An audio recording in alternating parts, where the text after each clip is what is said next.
Hello, everyone. I'm Janice McWilliams, and I am a licensed therapist. Work a lot with couples. I'm also a spiritual director and have been in ministry within a varsity my entire career. And through all of that, I have become really passionate about helping people figure out how to repair with each other. Now, in marriage work, repair is exceedingly important. But in the life of the community, it's important as well. With friendships, with siblings, parent to child to parent, roommate to roommate, all the ways, repair is essential to the peace and harmony in relationships in the body of Christ. Forgive as the Lord forgave you is kind of the foundational piece of understanding how we move forward with repair. Um, the Gottmans are these marriage researchers who do a lot of um, kind of predicting quality of relationship based on the way people in marriages act with each other. And this ends up um, translating in the health of the marriage. They have this great quote: happy couples repair well and often, giving and receiving repair attempts. So, happy couples repair well and often. So during this COVID-19 crisis, we do well to figure out how can we learn to repair, because during this COVID-19 crisis, we are kind of living with a lot of irritability. We're sort of at our last nerve a lot of times because of the situation that we're in. And so we are going to have more run ins with the people under our roof. We're going to have more times when we're not at our best. We're going to have more times when we get into ridiculous tiffs or when we just react defensively and badly and poorly. And so if we know how to repair, we're going to do well. I even believe, and I believe this firmly, it's more important that you know how to repair well with your loved ones than for you to avoid fighting with them. Repairing from fights actually heals tremendously the wounds that we carry to the table in our relationships.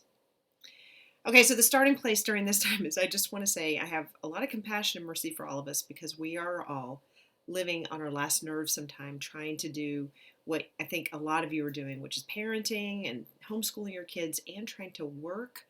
Some of you full time, both of you, both parents, sometimes with little kids in the house. But even if that's not your situation, just interacting with the same people and over again is legit hard. This is no joke. This is like relationship heavy lifting that we're doing right now. And so I hope that growing and strengthening your repair skills will be one way, just one way to bless you and help you to be able to move forward in ways that kind of heal when the frayed nerve hits the raw edge and there are fireworks in your relationship. Repair is something that a lot of us have a hard time doing. So I kind of want to talk for a minute about what are the enemies to repair in relationship, like what makes it hard for us to do it. A lot of couples have very strong avoidance patterns. And a lot of couples have really strong fight patterns too. And sometimes there's a mix, and that's confusing. But let me just come back to the avoidance patterns because a lot of couples develop ways of avoiding getting into tension with each other because they're in their personality types, they're kind of inclined towards moving towards peace and moving away from conflict. And this can be as harmful and as damaging to the marriage as big fight patterns. So avoidance patterns when it comes to repair may look like you have some kind of fight or tension with your spouse or your loved one, but instead of having a reconciliation conversation or repairing it, you just might be angry with each other, give each other space for a while, and then at some point, maybe it's a couple of hours later, maybe it's a couple of days later, somebody just decides to be nice again, and then normal interactions resume. So there's no repair done. You just kind of move on. This pattern of relating is surprisingly harmful to marriages. Just the never really healing anything and moving on thing doesn't heal anything. It usually leaves a really raw, hurt place inside that can then become activated much more easily the next time around. Another enemy to repair is pride. And the way this may sound is just, I'm not saying anything until my spouse does blankety blank. And so the pride can come up when we really, really believe that in whatever tension or fight that has come up, we think that we're in the right and our spouse is in the wrong, and that we are entitled to wait them out until they get their act together. Underneath this is just pride. It's just the belief that you're right. It's an inability to kind of move into that space of considering others to be better than yourselves, like in Philippians. Man, that's hard to do. It's hard enough even just to get to the place of neutrality where, wow, we were both really off there and I'm willing to take responsibility for my part. But pride is a huge enemy to repair. Another big enemy to repair is the tendency to blame, and it's like the flip side of pride. We would have been fine if you hadn't been so sensitive, or we never would have this conversation if you didn't have a problem with blankety blank. But blame is something that keeps us stuck in a rut and unwilling to do the work of humbling ourselves to be able to repair with our beloveds. And so blame is a very tempting posture to be in, because blame is basically where you get to see yourself as the victim rather than as the person who's responsible for a dynamic and potentially responsible for healing it. And that victim space is really yummy. Like, it feels good to be there. It feels good to think, this is not my fault. I'm being victimized. No, that's not to say that you're not actually being victimized by your spouse in the way they're interacting with you. Sometimes you undoubtedly might be. But when we shift beyond that dynamic into a posture or a mindset of, I'm the victim and I'm not doing anything until, then we're failing to live into, I think, our call in relationship, which is to own whatever we can and to actually make moves towards our dear ones, towards them, to find healing in relationship, even if they're not moving towards us. There can often be a real focus on being right that causes us to forget the big picture. One of my big teachers in the counseling world used to say about marriage, do you want to be right or do you want to have a good marriage?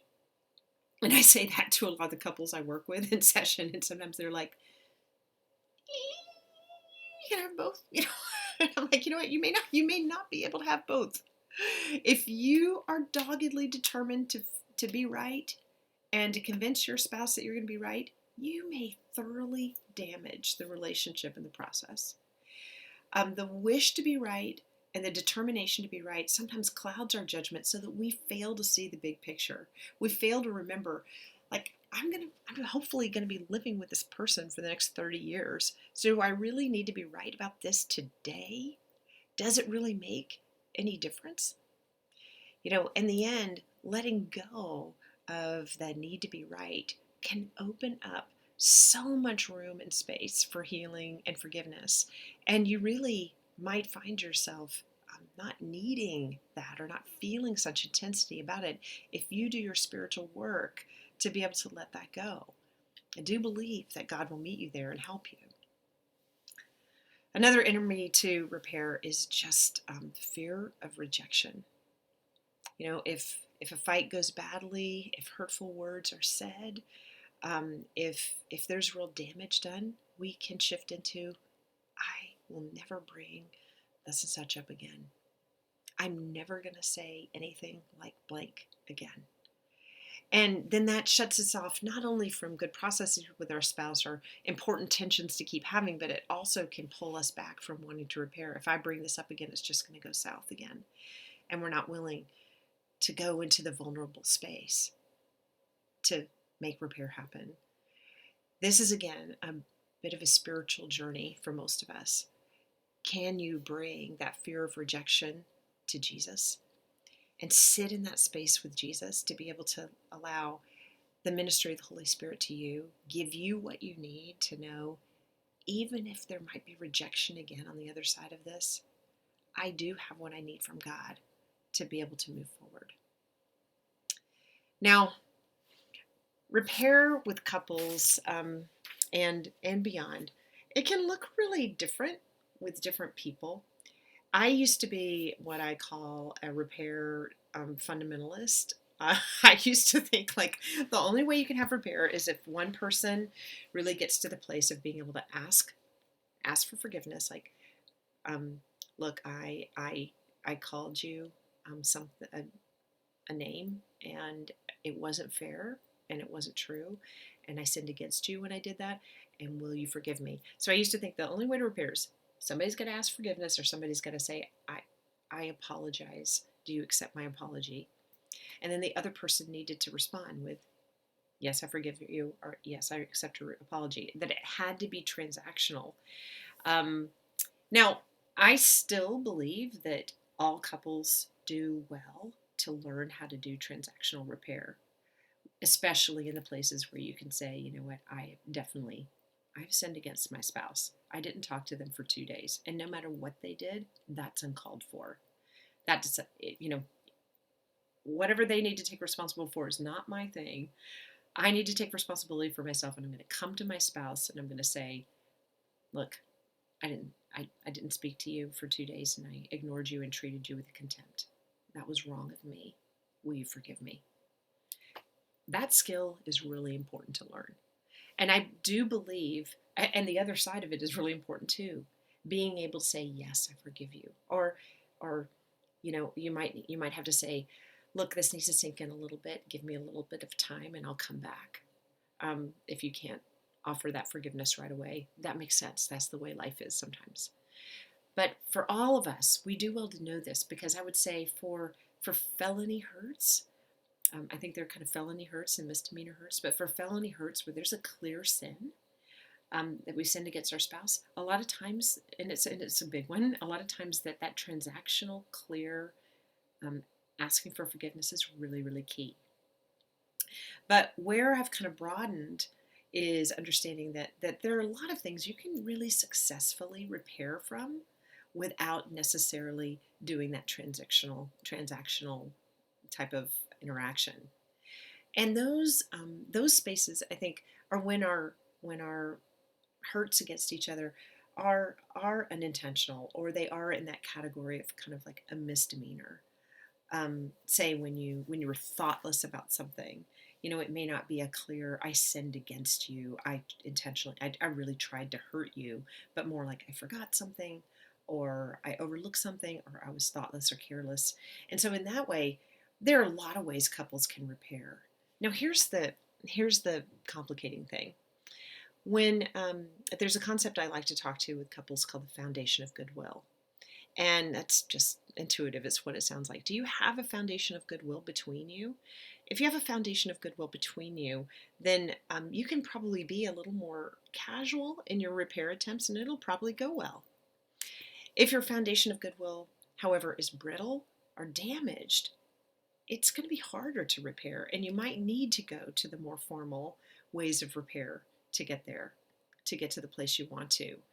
In this COVID-19 isolation, I think that a lot of us are going to experience, some harm to our foundation of goodwill, is just where our happy hormone versus stress hormone is out of whack, and and the first sign of that is irritability. So just know that. Have grace for your partner, because if they're irritable, it's largely situational and probably not as personal as it feels, and your spouse may act all kinds of ways. And in that case, your foundation of goodwill may be getting dinged and dinged and dinged and dinged, so that it's you probably do need to be more careful and potentially more formal in your repair attempts.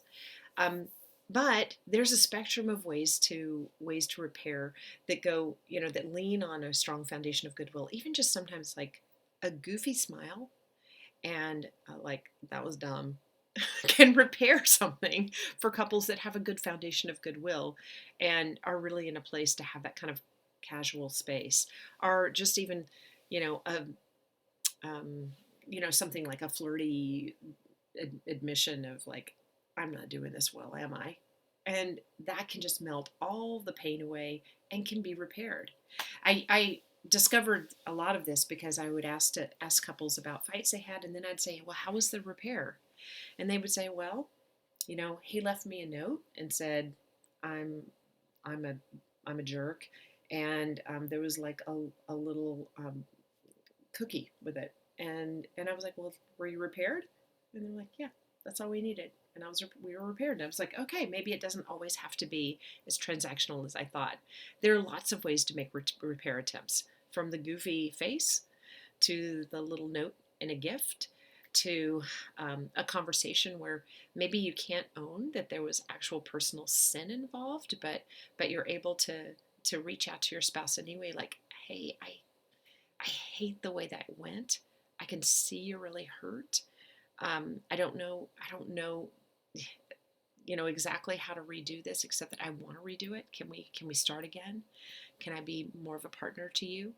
And to reach across, like, there are a lot of ways to repair that aren't necessarily those formal transactional asking forgiveness.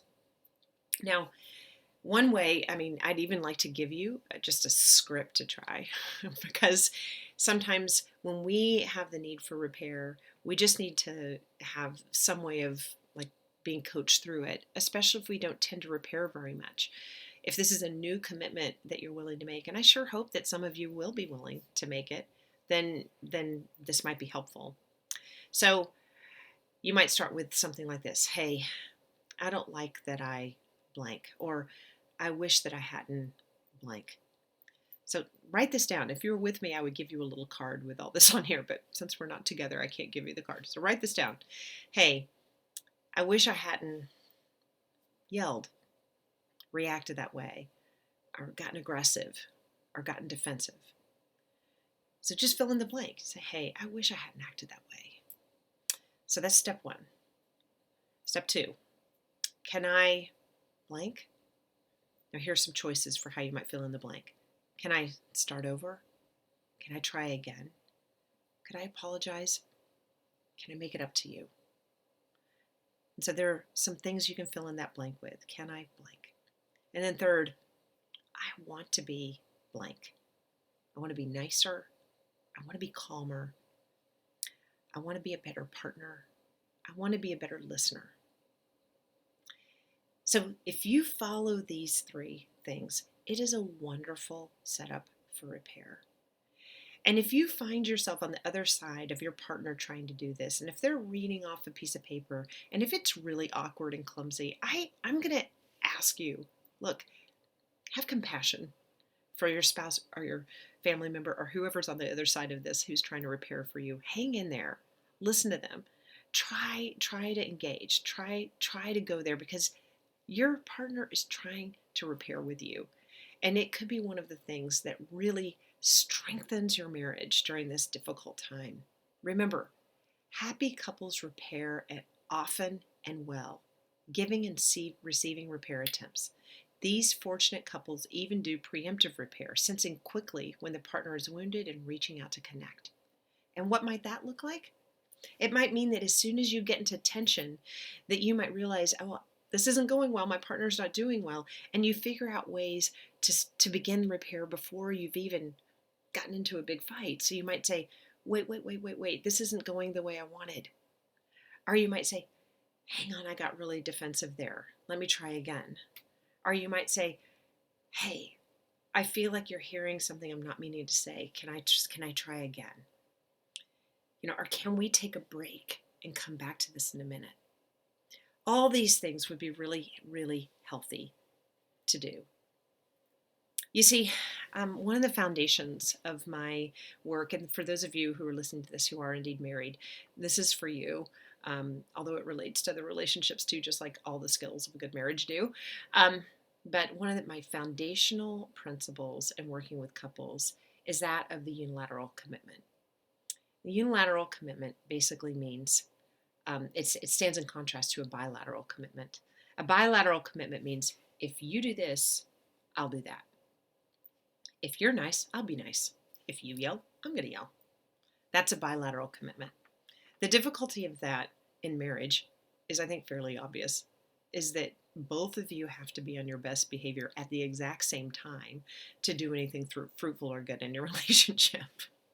Now, a unilateral commitment means that You decide, I'm willing to bring my best and to take responsibility in this relationship, even when my spouse is being a nutter, even when they're not, even when they're offline and they're acting ridiculous. I'm going to own my responsibility and I'm going to love them like God has called me to love them in spite of that. I think that this best reflects the way God loves us. Here, yesterday, this is Holy Week for me as I'm recording this. And so my husband and I were reflecting on how the Last Supper really shows us that Jesus was offering the symbols of the covenant to the disciples when Judas was among them, regardless of the fact that they were going to betray him. So regardless of the disciples' reaction to him, he was offering his covenant to them and his commitment to them. You see, we have the chance to reflect that in our own marriages. And I believe that repairing well and often is one of the best mirrors of God's unilateral commitment to us, because it forces us into a unilateral commitment with our spouses when we own and start make our own responsibility and start making repair attempts, even when we don't feel like it, and even when our spouse is like holding out on us. And in this time, when we're all dealing with elevated irritability because of the hormone imbalance in our internal world, because of the isolation and because of the lack of being able to do fun things and because of the increased stress hormone, this is one of the best gifts we can give to each other. So try it. I hope it'll be something that is helpful to you. Blessings.